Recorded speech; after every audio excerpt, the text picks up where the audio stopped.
Hado – aukštos kokybės alyva ir priedai. Nuo vieno sportinio arba sportiško automobilio pereinam prie šiek tiek kito, tai yra Pauliaus asmeninio Audi TT. Audi TT vis toliau tobulinamas, kaip jis yra tobulinamas, gali pasižiūrėti pas mus YouTube ir neužilgo ateis tas momentas, kai Paulius pradės tobulinti ir savo Audi variklį. O kaip žinoti, kad variklis yra pakankamai geros būklės, kad galėtume jį tobulinti ir nebijotume, kad su juo kažkas atsitiks ateityje. Tai mes tikrai nepulsim išiminėti Audi variklio, jį remontuoti. Nes mes galim padaryti paprastesnį dalyką, kadangi jis neturi jokio akivaizdaus gedimo, mes tiesiog galim pagerinti jo būklę naudodami Hado priedus. Hado tai yra ukrainiečių produktas, Hado gamina įvairias alyvas ir svarbiausia priedus toms alyvoms. Vienas iš tų priedų yra revitalizantas, kuris gali atstatyti jūsų variklio būklę, tiesiog atstatydamas padilusias metalinės dalis.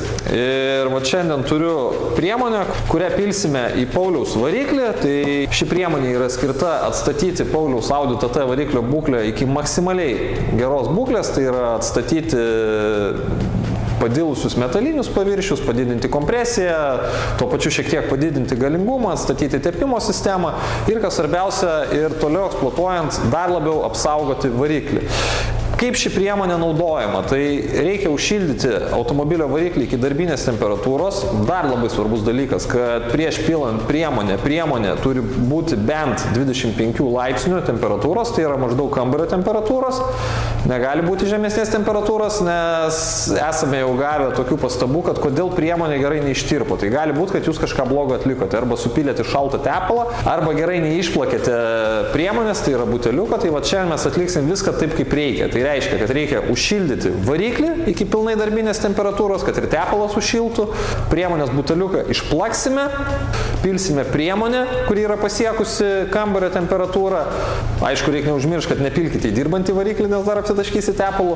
Taip, tai kai priemonę supilsime, varikliui dar reikia duoti padirbti apie 5 minutės ir pilnai priemonė atliks savo darbą po maždaug 1000–1500 km. Ir dar rekomenduojama priemonę pilti į naują tepalą. Nepilkite į seną tepalą, nes galbūt neužilgo reikės keisti alyvą ir tiesiog priemonė neatliks savo darbo. Tai kadangi Pauliaus variklio alyva yra pakeista neseniai, tai dabar pats laikas yra supilti Hado revitalizantą. O šiaip Hado produktus galite įsigyti tiek Hado LT elektroninėje parduotuvėje, tiek fizinėse parduotuvėse. Jeigu jums kyla klausimų, kokie priemonė arba kokie alyva yra tinkamiausia jūsų varikliui, tai aš manau, kad visada galite kreiptis į Hado konsultantus ir jie jums parinks, kas yra tinkamiausia būtent jūsų varikliui arba jūsų variklio problemos kažkokiam tai sprendimui.